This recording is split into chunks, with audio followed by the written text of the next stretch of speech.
കേരളത്തിലെ പ്രമുഖ ശാസ്താക്ഷേത്രങ്ങളിൽ ഒന്നാണ് ശാസ്താംകോട്ടയിലെ ഈ ക്ഷേത്രവും. കുളത്തൂപ്പുഴ, ആര്യങ്കാവ്, അച്ചൻ കോവിൽ, ശബരിമല എന്നിവയാണ് മറ്റുള്ള പ്രശസ്തമായ ശാസ്താക്ഷേത്രങ്ങൾ.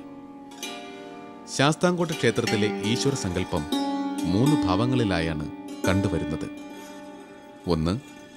ശൈവയോഗിയുടെ സങ്കല്പം. 2. ശ്രീരാമനുമായി ബന്ധപ്പെട്ട വൈഷ്ണവ സങ്കല്പം. 3. സ്വയംഭൂവായ ശാസ്താസങ്കല്പം. ശാസ്താവിൻ്റെ ജനനം, ശൈശവം എന്നിവയെ സൂചിപ്പിക്കുന്ന തരത്തിലാണ് ശ്രീകോവിൽ നിർമ്മാണം. ഒരു കൽത്തൊട്ടിയുടെ മാതൃകയിലാണ് ശ്രീകോവിലിനകത്തുള്ള സോപാനം നിർമ്മിച്ചിരിക്കുന്നത്. അഭിഷേകജലം കായലിലേക്ക് ഒഴുകിപ്പോകാനുള്ള ഒരു ചെറിയ ദ്വാരവും ഇതിനുണ്ട്.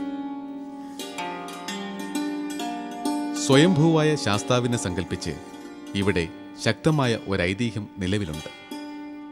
ആയിരക്കണക്കിന് വർഷങ്ങൾക്ക് മുമ്പ് ഇവിടെ ധർമ്മിഷ്ഠനായ ഒരു താപസൻ തൻ്റെ ശിഷ്യന്മാരോടൊപ്പം താമസിച്ചിരുന്നു. സഹ്യപർവ്വത പ്രദേശത്ത് അദ്ദേഹം തീർത്ഥാടനം നടത്തുമ്പോൾ അമ്പും വില്ലുമേന്തിയ ഒരു യുവാവിനെ കാണാനിടയായി. തൻ്റെ മുന്നിൽ നിന്ന് പുഞ്ചിരി തൂകുന്ന ആ യുവാവ് സാക്ഷാൽ ശ്രീ ധർമ്മശാസ്താവ് തന്നെയായിരിക്കാമെന്ന് ജ്ഞാനദൃഷ്ടിയാൽ അദ്ദേഹം മനസ്സിലാക്കി. ആ ദിവ്യമൂർത്തിയുടെ മുന്നിൽ സിദ്ധൻ സാഷ്ടാംഗ നമസ്കാരം നടത്തി. അടുത്ത ദിവസം അദ്ദേഹം ധർമ്മശാസ്താവിനെ തൻ്റെ ശിലാവിഗ്രഹത്തിൽ സങ്കല്പിച്ച് തേവാരമൂർത്തിയാക്കി. സിദ്ധൻ ആരാധിച്ചു വന്ന സ്വയംഭൂവായ ശാസ്താവിനു പുറമെ അവിടെ ഒന്നിലധികം സാലഗ്രാമങ്ങൾ കൂടിയുണ്ടായിരുന്നു. അവയിലൊരെണ്ണം ഇന്നും ക്ഷേത്രത്തിൽ ആരാധിക്കപ്പെടുന്നു. ചതുര ശ്രീകോവിൽ, ധ്വജം, ഉപദേവന്മാരുടെ ആസ്ഥാനങ്ങൾ, രാമായണ സംഭവങ്ങളുടെ ചിത്രീകരണം തുടങ്ങിയവ ക്ഷേത്രത്തിൻ്റെ പഴക്കത്തെ സൂചിപ്പിക്കാൻ പര്യാപ്തമാണ്. ഒന്നിടവിട്ടുള്ള വർഷങ്ങളിൽ മാറി മാറി വൈഷ്ണവ ശൈവ തന്ത്രങ്ങൾ ഇവിടെ നടത്തുന്നു. ഈ പതിവ് ഇന്നും തുടരുന്നു.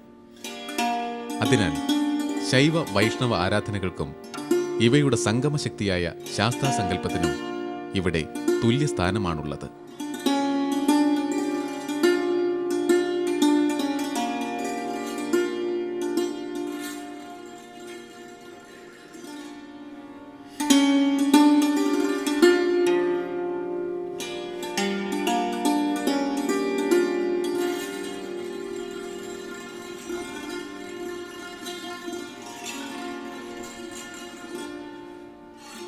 ധർമ്മപരിരക്ഷകനായ ശാസ്താവിൻ്റെ ശക്തിദുർഗം എന്ന അർത്ഥത്തിൽ ശാസ്താംകോട്ട എന്ന പേരുണ്ടാവുകയും ചെയ്തു.